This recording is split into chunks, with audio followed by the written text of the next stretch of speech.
பரிசுத்தாவின் பெயராலே ஆமென்.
தந்தை மகன் தூய ஆவியாரின் பெயராலே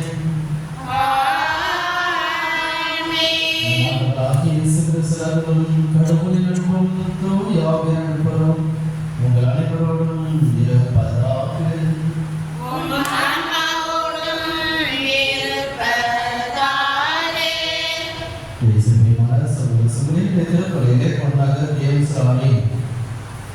அரசு கிடைக்கவும் சகோதரர்களின் வளர்ச்சிக்காகவும் நினைத்த காரியங்கள் நிறைவேற வேண்டும் என்றும் கருமண்டபம் கமிஷன் வைத்த ஆர்த்தி 1ஆம் ஆண்டு நினைவு திறப்படியாகவும் ஆண்மைப்படுகிறது. அத்தோடு இருக்கின்ற ஒவ்வொரு கருத்து நிறைவேறவும் சிறப்பாக நாம் பணியிலே உண்டாகும்.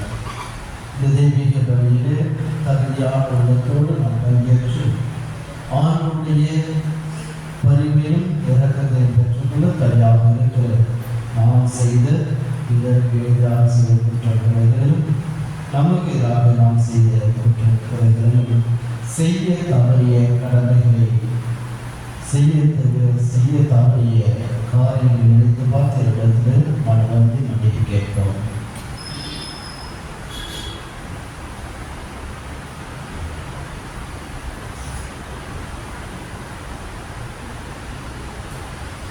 இயலாமலிடமும் சகோதர சகோதரிகளிடமும் நான் வாயைந்து ஏற்றுக்கொள்கிறேன்.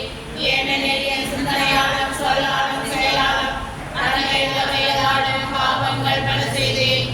என் பாவமே என் பெருபாவமே. ஆகையால் இப்பொழுது கன்னியான தூய மரியாதையும் வானதூதர் முதலடிகளையும் சகோதர சகோதரிகளையும் நான் தேவனாய் ஆண்டவரிடம் எனக்காக வேண்டிக் கொள்ள மன்றாடுகிறேன். இறைவன் நம் இறக்க வைத்து நம் பாவங்களை அழைத்து நம்ம இறைவாழ்வுக்கு அழைத்து செல்வாராக.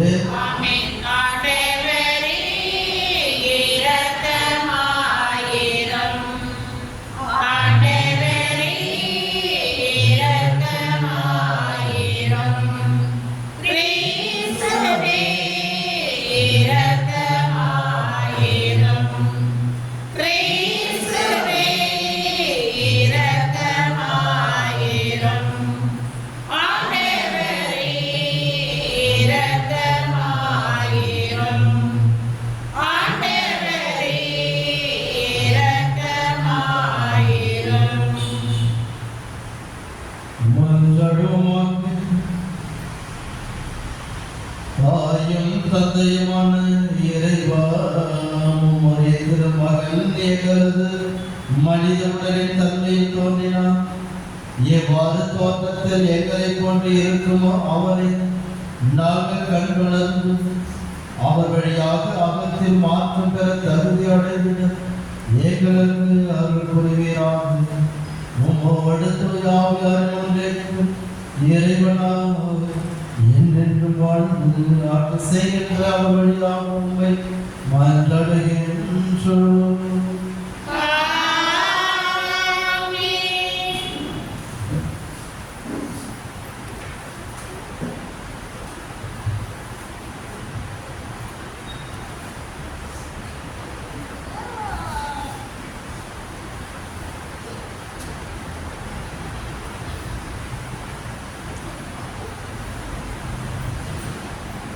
முதல் வாசகம் திருக்குறள் யோவான் எழுதிய முதல் திருமுகத்திலிருந்து வாசகம். அன்பார்ந்தவர்களே, ஒருவர் மற்றவரிடம் அன்பு செலுத்துவோமாக. ஏனெனில் அன்பு கடவுளிடமிருந்து வருகிறது. அன்பு செலுத்தும் அனைவரும் கடவுளிடமிருந்து பிறந்தவர்கள். அவர்கள் கடவுளை அறிந்தவர்கள். அன்பில்லாதோர் கடவுளை அறிந்து கொள்ளவில்லை. ஏனெனில் கடவுள் அன்பாய் இருக்கிறார். நாம் வாழ்வு வரும் பொருட்டு கடவுள் ஒரே மகனை உலகிற்கு அனுப்பினார். இதனால் கடவுள் நம் மீது வைத்த அன்பு வெளிப்பட்டது. நாம் கடவுள் மீது அன்பு கொண்டுள்ளோம் என்பது அல்ல, மாறாக அவர் நம் மீது அன்பு கொண்டு தம் மகனை நம் பாவங்களுக்காக கழுவாயாக அனுப்பினார் என்பதிலிருந்து அன்பின் தன்மை விளங்குகிறது. பதிலுரை பாடல். நாம் சொல்ல வேண்டிய பல்லவி. ஆண்டவரே, எல்லா இனத்தவரும் உமக்கு ஊழியம் செய்வார்கள்.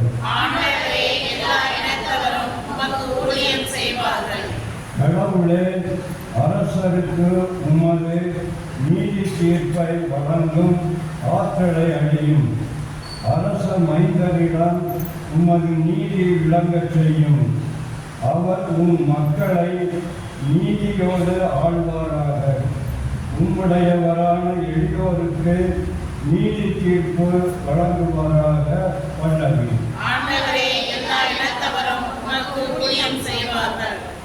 மலைகள் மக்களுக்கு சமாதானத்தை கொண்டு வரட்டும். குன்றுகள் நீதியை விளைவிக்கட்டும். ஏனெனில் மக்களுக்கு அவர் நீதி வழங்குவாராக. ஏழைகளின் பிள்ளைகளை காப்பாராக. பல்லவி. அவர் காலத்தில் நீதி நிலைத்தோங்குவதாக. நிலா உள்ள வரையில் மிகுந்த சமாதானம் நிலவுவதாக. ஒரு கடலில் இருந்து அடுத்த கடல் வரைக்கும் அவர் ஆட்சி செலுத்துவார். பேராற்றலில் இருந்து உலகின் எல்லை வரைக்கும் அவர் அரசாழ்வார். பல்லவி.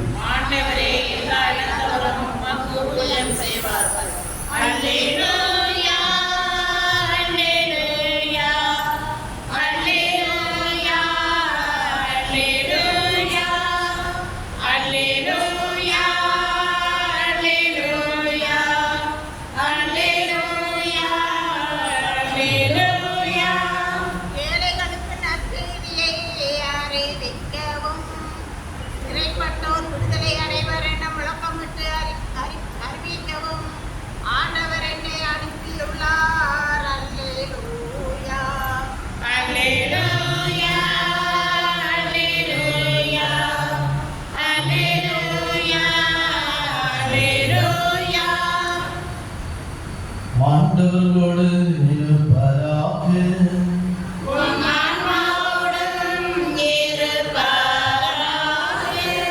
மார்க்கு எழுதிய நற்செய்தியிலிருந்து வாசகம்.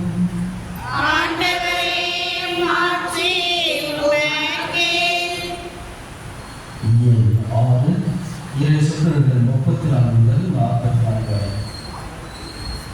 அக்காலத்தில் இயேசு படகிலிருந்து கலிலேயா கடற்கரையில் இறங்கிய போது பெருந்திரளான மக்களை கண்டார். அவர்கள் ஆயிரமில்லா ஆடுகளைப் போல் இருந்ததால் அவர்கள் மீது பரிவு கொண்டு அவர்களுக்கு பலவற்றை கற்பித்தார். இதற்குள் நெடுநேரமாகிவிடவே சீடர் அவரிடம் வந்து, இவ்விடம் பாழ்நிலம் ஆயிற்று, ஏற்கனவே நெடுநேரம் ஆகிவிட்டது.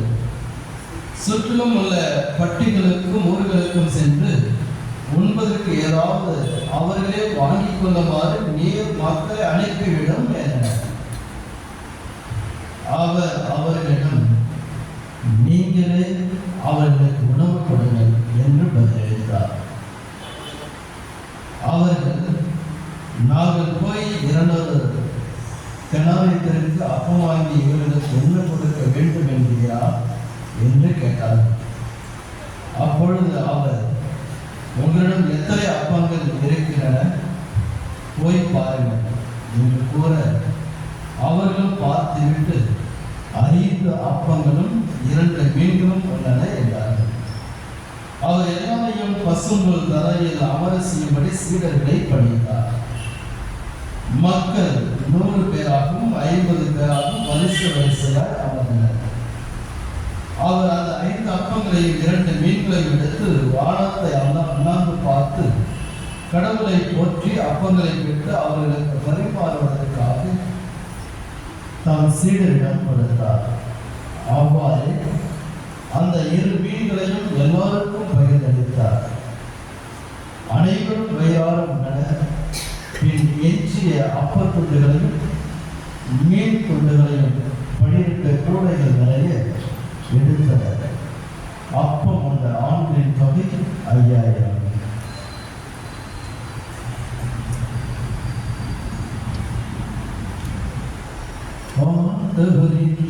அருள்வாக்கு. கிறிஸ்துவே உமக்கு புகழ்.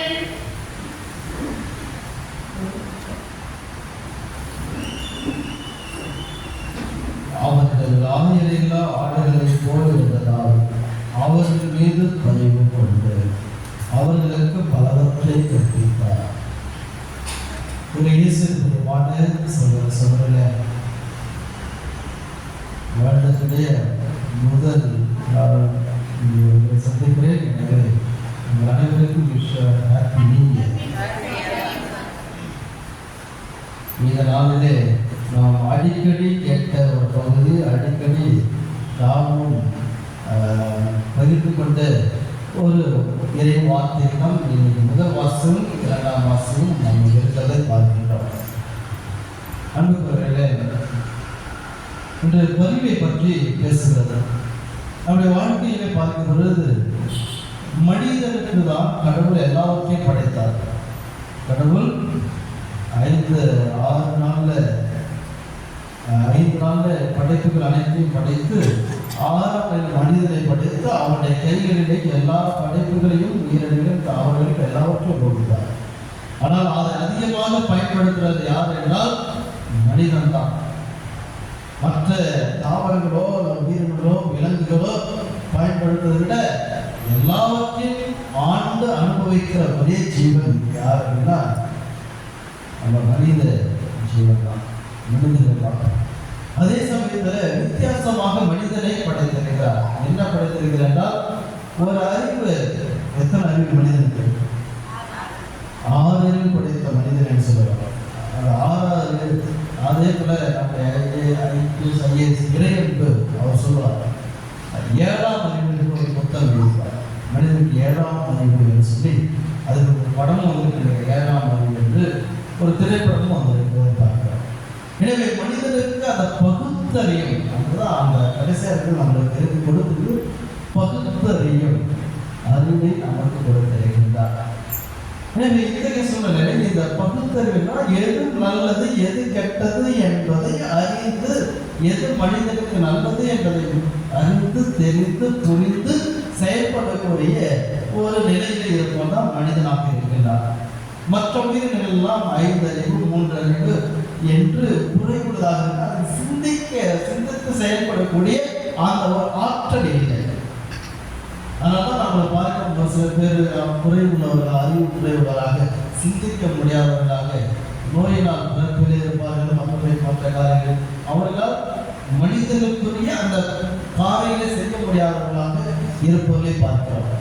எனவே இத்தகைய சூழ்நிலையில நம்மளுக்கு கடவுள் நல்லது எது கெட்டது என்று பகுத்தறிந்து செயல்படக்கூடிய ஒரு ஆற்றல் மனிதனுக்கு மட்டும் சிறப்பாக, எந்த உயிர்களுக்கும் விலங்குகளுக்கும் எதுவும் இல்லாமல் நம் மனிதனுக்கு மட்டும் கொடுத்திருக்கிறார்.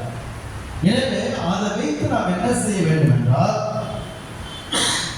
பிறருக்கு நல்லது செய்ய வேண்டும், அன்பாய் இருக்க வேண்டும். இதுதான் இன்றைக்கு அதிகமாக அன்பும் பரிவும் இன்றைக்கு ஒன்றோடு ஒன்று கலந்ததாக இருக்கிறது. அன்பு என்ற அந்த வார்த்தை வடிவம் பெறுவது நாம் காட்டுகின்ற பதிவிலே இருக்கிறது. அன்பு என்ற வார்த்தை வடிவம் பெறுகிறது எப்பொழுது என்றால் நாம் காட்டுகின்ற பதிவிலே இருக்கிறது. இன்றைக்கு நாம் பார்க்கிற பதிவு என்றால் பார்த்து பரிதாபப்படுதல். ஐயோ இப்படி நடந்துக்க வீதியிலே அடிபட்டு கிடப்பவரை அல்லது கஷ்டப்படுவதை துன்பப்படுவதை அழுவதை பார்த்து ஐயோ பாவம் என்று மனதளவிலே நினைத்து கொண்டு கடந்து செல்வது அல்ல. அவர்களை பார்த்துவிட்டு ஒரு பார்வையாளர்களாக நாம் கடந்து செல்வதாக அல்ல. அவர்கள் மீது நாம் பரிவு கொண்டு அவர்களுக்கு நாம் ஏதாவது ஒரு உதவி செய்கிற பொழுதுதான், நம்மால் முடிந்தது செய்கிற பொழுதுதான் அந்த பரிவு, அந்த அன்பு அர்த்தம் பெறுவதை இருப்பதை நாம் பார்க்கிறோம். எனவேதான் முதல் வாசகர் கடவுள் எப்படிப்பட்டவராக இருக்கிறார்? அன்பாய் இருக்கிறார். அன்பு எந்த வெளிப்படுறோம் அந்த செயல்பாட்டில் வெளிப்பட வேண்டும், செயல்பாடுல நாம் காட்ட வேண்டும். இந்த பரிவு என்று சொல்லுகிற பொழுது கடவுளுடைய பார்வையிலே அவர் விரும்புவது, சீடர்கள் விரும்புவது சுயநலத்தை பார்க்கிறார். ஒரு இன்றைக்கு இருக்கிற நான் இதை செய்தால் எனக்கு என்ன கிடைக்கும் என்ற வியாபார நோக்கிலே ஒரு கமர்ஷியல் ஆட்டிடியூட், அதிலே தான் இன்று நிறைய பேர் பேசுவது. நம்ம உறவு நிலை இதை நடந்துதான் நினைக்கிறது. இவர்களிடம் நான் பேசினால் அல்லது இவர்களுக்கு நான் இதை செய்தால் எனக்கு என்ன லாபம், எனக்கு என்ன கிடைக்கும் என்ற அந்த வியாபார நோக்கோடு, லாப நோக்கோடு தான் இன்று இருக்கிற பேசுகிறதை பார்க்கிறோம், அந்த நிலையில பார்க்கிறோம். ஆனால் இயேசுடைய பார்வை, அந்த இயேசுடைய பதிவு என்ன என்றால், நான் இதை இவர்களுக்கு செய்யாவிட்டால் அவர்கள் நிலை என்னவாகும், நான் இந்த நேரத்தில் இத்தகைய துன்பப்படுவர்களுக்கு, துயரப்படுவர்களுக்கு அல்லது உதவிகளை பொறுத்து செய்யாவிட்டால் அவர்களுடைய நிலை என்ன ஆகும், அவருடைய உளவியல் ரீதியாக, மன ரீதியாக அல்லது அவருடைய வாழ்க்கை ரீதியாக என்னவாகும், என்ன பாதிப்பை ஏற்படுத்தும், அவர் எப்படிப்பட்ட ஒரு வாழ்க்கை வாழ்வார்கள் என்பதை உணர்ந்து செயல்படுவதுதான் இயேசு கிறிஸ்துவின் பதிவு வெளிப்படுகிறது என்று பார்க்கிறோம். எனவே இதைத்தான் இன்று நமக்கு சொல்கிறது. நான் இந்த உதவியை அது கேட்பவர்களாக இருக்கலாம், அது நாம் பார்ப்பவர்களாக இருக்கலாம், அவர்களுக்கு நான் ஒரு சின்ன உதவியாக செய்யாவிட்டால் அவருடைய நிலை எப்படிப்பட்டதாக இருக்கும் என்பதை நாம் நமக்குள்ளே கேட்டு இயேசு கிறிஸ்துவை போல கேட்டு செயல்படுகிற அந்த திறமையை கொடுத்திருக்கிறார். அதனால நம்ம பகுத்தறிவு. எதற்காக பகுத்தறிவுனா நமக்கு அந்த செயல்படக்கூடிய அறிந்து செயல்படக்கூடிய ஒரு சக்தியை ஆற்றலை கொடுத்திருக்கார். அதை நாம் பயன்படுத்த மாட்டோம். சில நேரங்களில் நாம் சீடுகளை போலவே இருக்கிறோம். சீடுகளை போல அதை கண்டுக்கிறார்கள், நம்ம எப்படி கொடுக்கிறது, உணவு கொடுக்கிறது என்று சொல்லி அங்கே சொல்வதை பார்க்கிறோம். ஆனால் இயேசு கிறிஸ்து விண்ணகத்திலிருந்து எதுவுமே பொழிந்து செய்யவில்லை, இருப்பதிலிருந்து அங்கே பகிர்ந்தளிப்பதை பார்க்கிறோம். அந்த பகிர்வு தான் பழைய காலத்தில் சொன்ன திருத்துதல் பணியிலே 2வது அதிகாரம் 40-47 பார்க்கிறோம். இருப்பவற்றை இல்லாதவர்கள் பகிர்ந்து கொண்டார்கள் என்றுதான் அதை பார்க்கிறோம். அந்த பகிர்வு இருக்கிற பொழுது அங்கே மகிழ்ச்சி இருக்கிறது. எங்கே பகிர்ந்து இருக்கிறதோ அங்கே மகிழ்ச்சி பிறக்கிறது. மகிழ்ச்சி தானாக வந்து சேர்கிறது. மகிழ்ச்சியை தேடி நீங்கள் எங்கேயும் செல்ல வேண்டாம். மகிழ்ச்சியை தேடி நீங்கள் இந்த உலகத்தில் இருக்கிற பொருட்களை தேட வேண்டாம். உயிரோடு இருக்கிற கண்ணால் காணக்கூடிய மனிதரிடத்தில் நாம் காட்டுகிற ஒரு சிறிய பதிவு செயல், இறக்க செயல் நமக்கு அளவு கடந்த ஒரு மகிழ்ச்சி கொடுக்கும். அதைத்தான் இந்த இயேசு கிறிஸ்து நமக்கு சுட்டி காட்டுகிற ஒரு செய்தியாக இருக்கிறது. இயேசு நமக்கு ஆண்டவர் நம்மை ஆசீர்வதித்திருக்கிறார். இந்த புதிய ஆண்டுல இதோ நம்ம திருத்துதை சொன்னது போல அவர் எழுதிய முதல் திருத்தூது ஊக்கவரை எழுதியிருக்கிறார். என்னென்றால் இறைச்சி தேடுவார். இந்த திரு அவை ஏழைகளுக்கான திரு அவை, ஏழை திரு அவை, ஏழைகளுக்கான திரு அவை. எனவே ஏழைகள் என்கிற போது பொருளாதாரத்தில் குறைவாக இருப்பவர் மட்டுமல்ல, மாறாக விளிம்பு நிலையில் இருப்பவர்கள், துன்பப்படுபவர்கள், துயரப்படுபவர்கள், புறக்கணிக்கப்பட்டவர்கள், அன்பிற்காக இயக்குபவர்கள், இவர்களுக்கெல்லாம் நாம் காட்டுகின்ற ஒரு சிறிய ஒரு பதிவு நம்மளுக்கு விண்ணகத்தில் இடம் நாளுக்கு நாள் நாம் சேர்த்து கொண்டிருக்கிறோம். விண்ணகத்திற்கு இடத்தை தயார் செய்து கொண்டிருக்கிறோம். எனவே அந்த நிலையில் நாம் வாழ கடவுள் நமக்கு அருளையும் ஆசிரியை நிறைவாக தர தொடர்ந்து சொல்லியிருக்கிறோம். ஆமென்.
ஆண்டவரே, உமக்கு காணிக்கைகளை கனிவுடன் ஏற்றலோமை வேண்டுகின்றோம். அதனால் நம்பிக்கையோடும் பக்தியோடும் அவற்றை அறிக்கையிடுகின்றார்களோ அவற்றை விண்ணக அருளடையாளர்களால் பெற்றுக் கொள்வார்களாக. எங்கள் ஆண்டவராகிய இயேசு கிறிஸ்து வழியாக உம்மை மன்றாடுகின்றோம்.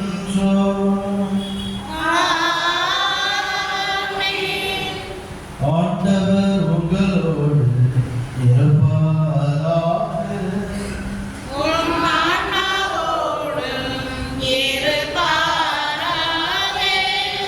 இதயங்களை மேலே எழுப்புங்கள்.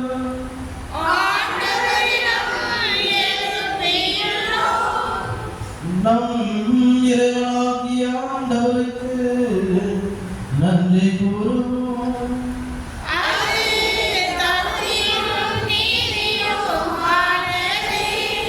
ஆண்டவரே, தூயவரான தந்தையே, என்றுமுள்ள இல்லாமல் இறைவா, என்னாலும் இவ்விடத்தில் நாங்கள் நன்றி செலுத்துவது மெய்யாகவே தகுதியும் நீதியுமாகும்.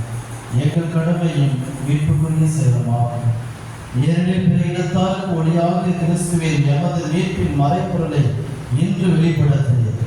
சாவுக்கு உரிய எங்களது மனித தன்மையில் அவர் தோன்றிய போது அவருக்கு உரிய சாகா தன்மையை மாற்றியார் எங்களை புதுப்பித்தது. ஆகவே வானத்துதர் முதன்மை வானத்துதரும் அரியணையில் அமர்வோர் தலைமை தாங்குவோருடன் வான்படைகளின் அணிகள் அனைத்துடன் சேர்ந்து நாங்கள் நமது மாற்றியை பிறந்து பாடி முடிவுக்கு சொல்வதாவது: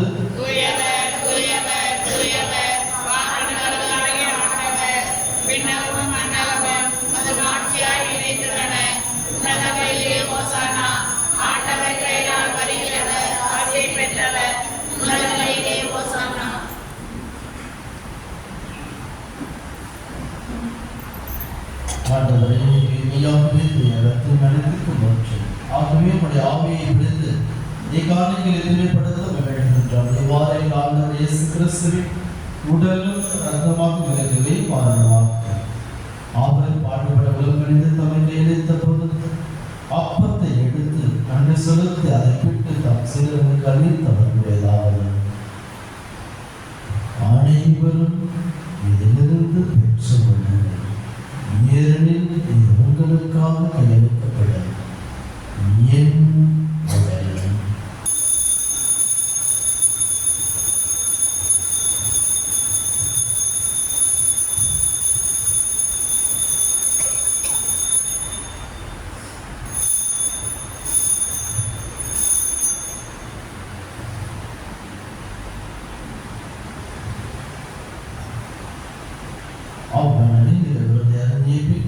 விடுத்து வேண்டும் உமக்கு நன்றி கூறி தம் சிலருக்கு அளித்து அவர் கூறியதாக: அனைவரும் இதிலிருந்து பெற்றுக் கொள்ளுங்கள். ஏனெனில் இது புதிய நிலையான உடன்படிக்கைக்குரிய ரத்தத்தின் மன்னிப்பு உங்களுக்காக பலருக்காக சொல்லப்படும். இதை நினைவாக செய்யுங்கள்.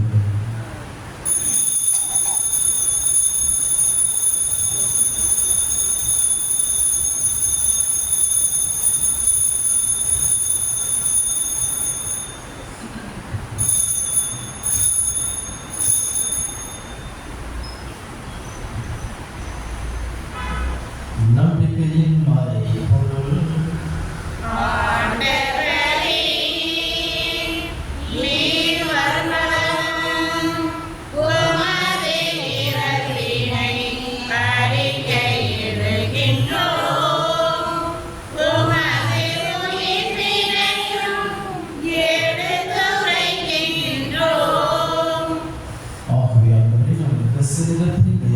பொருள் வாழ்வதும் அப்பத்தை மீட்பதற்கும் நடந்த நமக்கும் கிடைக்கின்றார்.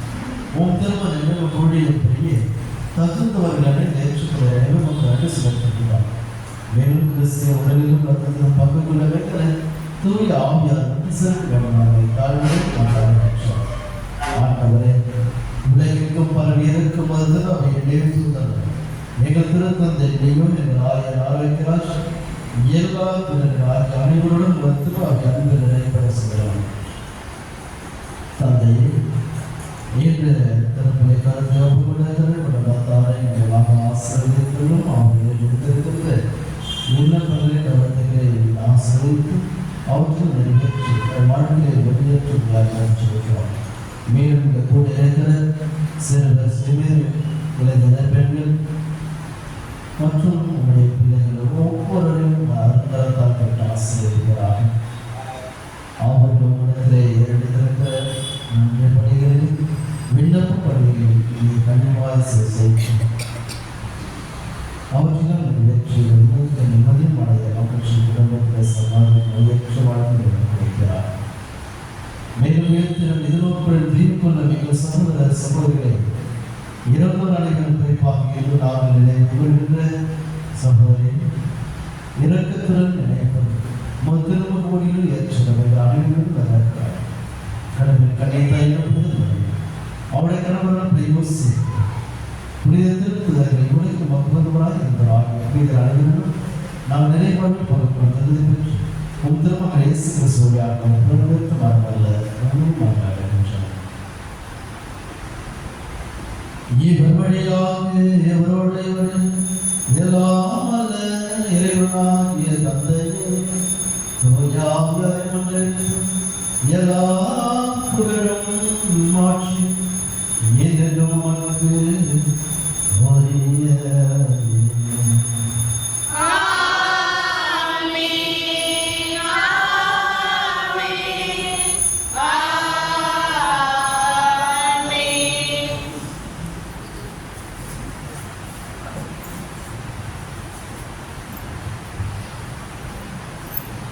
நமக்கு யாரோ உதவி செய்வதால் நமக்கு பரிவு காட்டுவதால் நாம் இந்த நிலையிலே இருக்கிறோம்.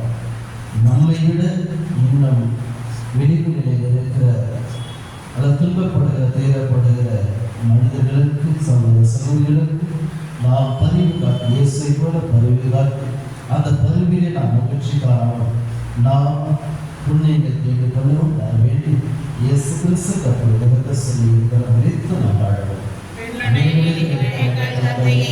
உமது பெயர் தூயதென போற்றல் வருக, உமது ஆட்சி வருக, உமது திருவிழா விண்ணுலகில் நிறைவேறுவது போல மண்ணுலகிலும் நிறைவேறுக. எங்கள் அன்றாட உணவை இன்று எங்களுக்கு தாரும். எங்களுக்கு எதிராக குற்றம் செய்வோரை நாங்கள் மன்னிப்பது போல எங்கள் குற்றங்களை மன்னியும். எங்களை சோதனைக்கு உட்படுத்தாதையும் தீயவற்றிலிருந்து எங்களை தருளும். ஆண்டவரே, நீர் அனைத்து தீய சக்திகளிலிருந்து விடுவித்து எங்கள் வாழ்நாளில் அமைதியை மகிழ்ச்சி சமாதானத்தை கனிவுடன் உமது பேர் இலக்கத்தினாலே நாம் பாவத்திலிருந்து எப்படி விடுதலை பெற்று யாரு கலக்கங்களில் நலமாயிருப்போமாக நாங்கள் எதிர்நோக்கி இருக்கும் பேரிடத்துக்காகவும் அமைப்பதாக இயேசு கிறிஸ்து வருகைக்காகவும் காத்திருக்கின்றோம். ஆண்டவராக இயேசு கிறிஸ்து அமைதி உங்களை விட்டு செல்கிறேன், அமைதியும் உங்களுக்கு அழைக்கிறேன் என்று உன் திருக்குறளுக்கு வந்தது. எங்கள் பாவங்களை குற்ற குறைகளை பலவீனங்களில் பாராமல் இதோடு கூட இருக்கிற ஒரு பிள்ளைகளை அசைக்க முடியாத நம்பிக்கை ஆழமான நம்பிக்கை மதுரத்திற்கேற்ப தங்களுக்கு அமைதியும் அவற்றின் மகிழ்ச்சியும் அளித்திருக்கிறார்கள் என்றென்று பாருங்கள் ஆட்சி செய்தவரே ஆண்டவருடைய அமைதி உங்களோடு என்றும் இருப்பதாக இறைவனின் அமைதியை அறிவித்து முடியும். உலகின் பாவங்களை போக்கும் இறைவனின் செம்மறியே எங்கள் மேல் இரக்கமாயிரம். உலகின் பாவங்களை போக்கும் இறைவனின் செம்மறியே எங்கள் மேல் இரக்கமாயிரம். உலகின் பாவங்களை போக்கும் இறைவனின் செம்மறியே எங்களுக்கு அமைதி அளித்தருளும்.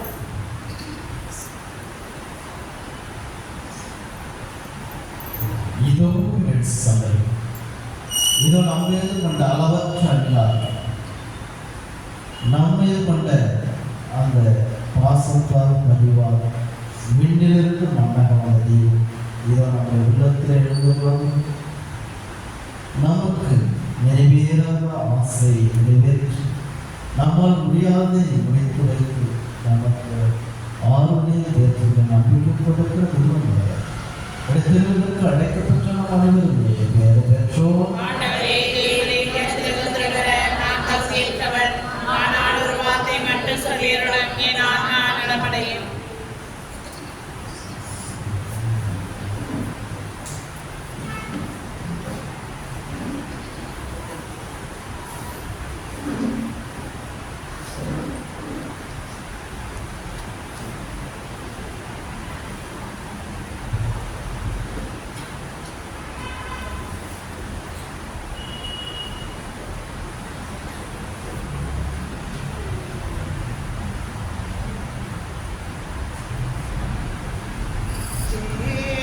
என்னை தேடி வரும் நேரம் ஆனந்த கவிதை இதயத்தில் அரங்கேறும். தேவன் என்னை தேடி வரும் நேரம் ஆனந்த கவிதை இதயத்தில் அரங்கேறும். அந்த இதயம் பாடும் புது கீதம் இந்த உலகம் காணும் புது உதயம்.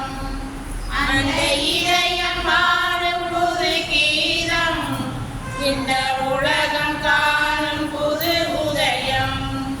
தேவன் என்னை தேடி வரும் நேரம் ஆனந்த கவிதை இதயத்தில் அரங்கேறும். வானம் பார்க்கும் பூமியை போல்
இறைவா உமது திருவிருந்தில் நாங்கள் பங்கேற்பதால் நீர் எங்களை தொடுகின்றேன்.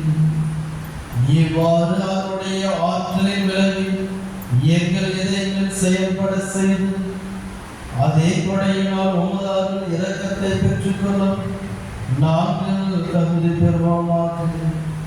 எங்கள் ஆண்டவராகிய இயேசு கிறிஸ்து வழியாக உம்மை மன்றாடுகின்றோம். ஆண்டவர் உங்களோடு இருப்பாராக. எல்லாம் இறைவன் தந்தை மகன் தூய ஆவியார் உங்கள் அனைவரும் ஆசீர்வதித்து வழிநடத்துவாராக. இறைவனின் ஆசி பெற்றவர்களாய் சென்று வாருங்கள். திருப்பம் நிறைவேற்று. இறைவா உமக்கு நன்றி. மாமரை புகழும் ஹரி என்னும் மலரே, மாதரி மாமணியே. மாமரை புகழும் ஹரி என்னும் மலரே, மாதரி மாமணியே. அமளியாய் உதித்து அழகை மிதித்து அவனியை காத்த ஆரணனே. அமளியாய் உதித்து அழகை மிதித்து அவனியை காத்த ஆரணனே. உருவில்லாய் இறைவன் கருவினில் மலர உறைவிடம் தந்த ஆலயமே. மாமரை புகழும் ஹரி என்னும் மலரே, மாதரி மாமணியே. நிலையான புகழுக்குரிய தொழிலிலே நகரணைக்கு எல்லா காலமும் ஆராதனையும் புகழும் ஆட்சியும் உண்டாகே கடவுளே. பிதாசுதன் பரிசுத்தாவின் பெயராலே ஆமென். ஆண்டவரை போற்றுவோம். இறைவா உமக்கு நன்றி.